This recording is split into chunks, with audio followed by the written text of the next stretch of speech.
Hi everyone, it's Katie, and today I wanted to have a bit of a chat with you about some of my Oracle decks. Now I've recently done a video sharing with you the Oracle decks that I own that I would recommend for beginners. In this video I wanted to talk about those decks that I have that are a little bit different. They're a bit quirky, they're a bit unusual, just they're interesting.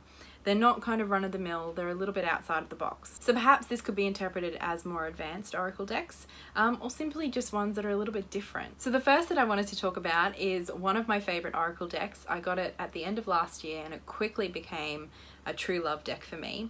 And that is the Life Design cards by Lisa McLaughlin. These decks are so interesting. I've never seen any deck with these kinds of keywords on them. They're just really unusual and unique to this deck. This deck has a very distinct personality, a very distinct perspective or framework. It does come with a little white book, although I think that sometimes it can be fun just to work with this deck as it is intuitively, because those keywords, those titles are so interesting. They bring up a lot of different things for me that perhaps other Oracle decks with, keywords like love or trust, they don't quite bring up the same sort of things for me. The artwork, of course, is just stunning. I love Lisa McLaughlin's artwork, and I think this is my favorite of her 3 decks that I own. In terms of artwork, in terms of how it reads, the keywords, everything. I just think it's brilliant. It's been a lot of fun getting to know this deck, and it really kind of busted me out of my own shell with working with Oracle decks. It got me kind of being a bit more creative and imaginative again, being a bit more playful with the whole experience of working with oracles. Next is the Enchanted Map Oracle by Colette Baron-Reid, and this is an Oracle deck that I have done a review on. I reviewed this kind of alongside the book that inspired the deck, and at the time it was one of my most used Oracle decks. It's still one that certainly has a really strong place in my heart and that I love, but I use it less these days, perhaps because I have so many other decks to be spending time with. And although this is, Hay House deck, Hay House is kind of known for their, kind of pushing out decks pretty regularly, I do think that this one has a very unique perspective. It has a very solid context. It has a very solid idea behind the deck that really drives a whole experience. It drives a whole theme. Of course, I'll leave a link to the review that I did do to give you a little bit more context.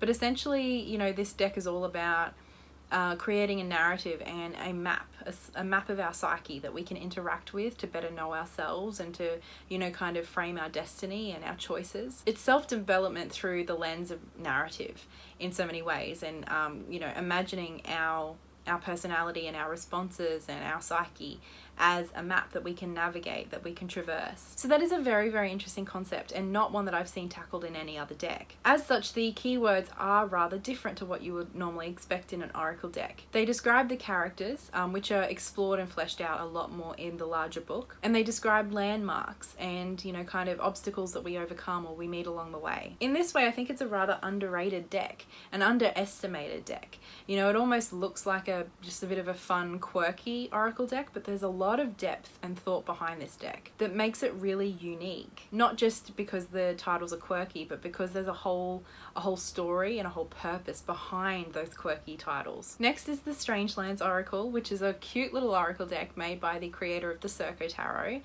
which is one of my favorite tarot decks. This is just a fun, quirky little Oracle deck that is kind of just outside of the box. The keywords are very different from those that you would normally see, and I think that the title of the deck is perfect, Strangelands. That's kind of really what is created and depicted in these cards. They're pretty simple, they're pretty down to earth, there's not a whole lot going on that you have to sift through. I think this deck really just kind of lets loose your imagination. Cards like Alienation, with a literal alien sitting on there feeling quite alone, it's just really playful and sweet. We do still have like more traditional or expected card titles like Balance or Fear. They're just done in a really quirky way that kind of fits with all of these other unique titles to come together to form a very unique, interesting deck. Next is Skullgarden's Earthbound Oracle, which is rather new to me, and a deck that I've always just been very curious about. Now this deck is a little bit different to those that I've already mentioned in that the titles themselves aren't especially unique. It's more just the artwork is very unique, but also just the way in which the deck is created and put together makes it a very different feeling deck. Of course, simply the fact that the images were created on wood makes this deck have a very organic feel to it. Even though the art is very earthy, it's full of plants and bones and animals, there is this kind of trippy psychedelic aspect to some of the cards as well. Even some of the cards actually kind of evoke a rather uneasy response in me, which is really quite interesting. I like that we have the cards for the elements in this deck, and ultimately it feels like a deck of cycles of life and death and the whole process of those things and that cycle coming together. So it's not unique in the sense that it's just radical or super quirky. It really is at its core a really grounded, simplified perspective on oracle decks, but it has its own voice. One that I think is very, very distinct to a lot of oracle decks that we see that are, you know, quite feminine is a word that I hear a lot, quite flowy and gentle and uplifting. This deck definitely strays from that model. The next is one of my favorite little decks, and I'm not sure you would even call it an oracle, but for the purpose of this video, I'm going to include it. It is the Elements of Recovery. Now, this is a deck that I've spoken about quite often on the channel, and it is essentially a deck that is based on the principles of Alcoholics Anonymous, just with all of that kind of really heavy Christian language and prescriptive language removed. And of course, put into a lovely hand-drawn oracle deck. Obviously, the fact that this is based on AA itself makes it a very unique deck, but also I just think because it has such a specific purpose, it has created a very unique deck in terms of how useful it can be in circumstances different to perhaps other oracle decks. It can be very, very specific, especially if you're dealing with, you know, whether it be addiction or maladaptive behaviors. It has a very specific framework, which creates a very, very interesting, unique experience working with this deck. As such, I find myself using it in ways that I wouldn't normally use other oracle decks. For example, I don't really tend to do, you know, daily draws with this deck or something like that.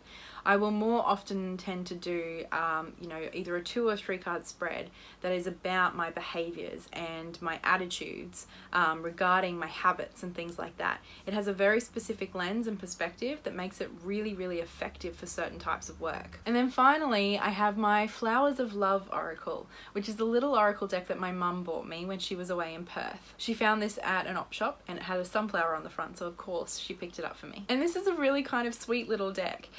And it's not especially different in, you know, the same way that the other ones are, but it does have its own perspective. For example, it kind of has suits. They don't really call them that in the guidebook, but essentially that's what they are. The cards are arranged into suits that are basically the stages or level of relationships or love. Each of the flowers is tied to a specific myth, and then the book goes through those myths and provides different divinatory meanings based on perhaps different positions in a spread. And it's a deck that I don't hear a lot of people talking about, but I love it. It's been very versatile for me, and I really love the colors and the artwork. I think it's really pretty. It's just brought quite a few things together to create a very interesting system, which, you know, not all oracle decks have a system. This one certainly does. Obviously, given the title, Flowers of Love, it is certainly most directed at, you know, relationships and issues of relationships, but it brings in myth and incorporates that with, you know, the language of flowers, as well as structuring them into this kind of stages or development of relationships, which is really, really interesting,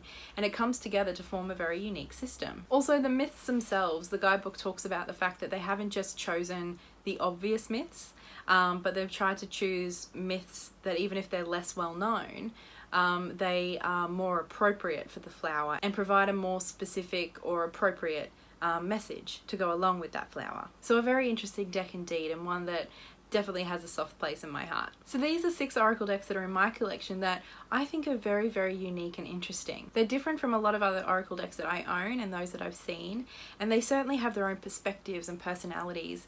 They have quirky keywords that I don't see amongst other decks. They have specific purposes or intention behind them that kind of sets them apart from other oracle decks. So I would love to hear if you guys have any oracle decks in your collection that you consider rather unique, and I will talk to you all again very soon. So much love. Bye.